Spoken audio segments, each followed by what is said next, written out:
It was an historic settlement. 4 years ago, the NFL agreeing to pay nearly $1 billion to former players suffering the long-term effects of concussions.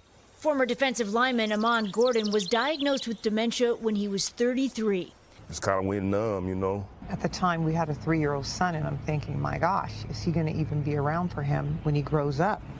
Last summer, Gordon and his wife Roxy learned the protocols to qualify for the settlement included something called race norming. To this day, have you received a penny from this settlement? We haven't received a penny from the NFL. You think it's because he's black? I absolutely think it because he's black. I think he's been discriminated against, and his case is just extremely egregious, and it's horrible. Players' cognitive test scores were adjusted based on age, education, and controversially, race. Race norms were first developed as a Band-Aid solution because blacks in this country, on average, have experienced much more social disadvantage than whites. Some medical professionals called the process outdated and oversimplified. It's imprecise, it's bad medicine, and it perpetuates false ideas about differences in intelligence by the color of skin. But it became part of the protocol used in the NFL settlement and effectively meant black players had to score more poorly than white players on cognition tests. The claims process was approved by a judge after the league and the players' legal team reached an agreement. But many of the players say they knew nothing about the race norming, including Amon Gordon. He played in the NFL for 8 years, retiring in 2012. Do you have any sense of how many concussions you may have gotten over that period of time? I have no idea. I mean, innumerable amounts.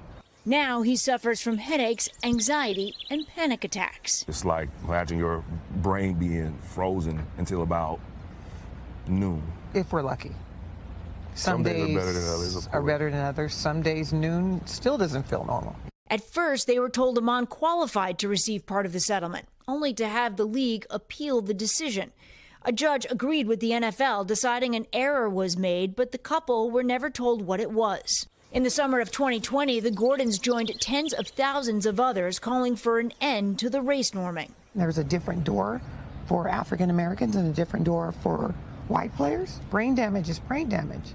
In June of this year, the NFL, together with attorneys for the players, announced they would come up with new protocols. The league has denied that the system was discriminatory, but in a statement at the time wrote, "Everyone agrees race-based norms should be replaced, but no off-the-shelf alternative exists, and that's why these experts are working to solve this decades-old issue." Adding the process would be retroactive for players affected by race norming. Their agreed-upon proposal is due tomorrow in court.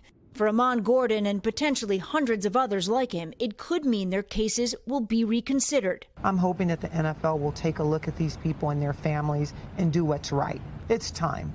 For a league hoping to improve its image on issues of race, the Gordons say how the NFL handles changes in this settlement will be the true test.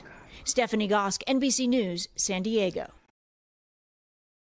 Thanks for watching our YouTube channel. Follow today's top stories and breaking news by downloading the NBC News app.